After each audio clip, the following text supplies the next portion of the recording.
Что не так с клавиатурой? Если нажимать клавиши строго вертикально, то вроде бы кажется, что все нормально.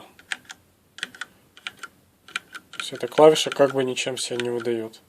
Но как только мы нажимаем их немножко под углом, то есть так как реально используется она, то разница просто колоссальная.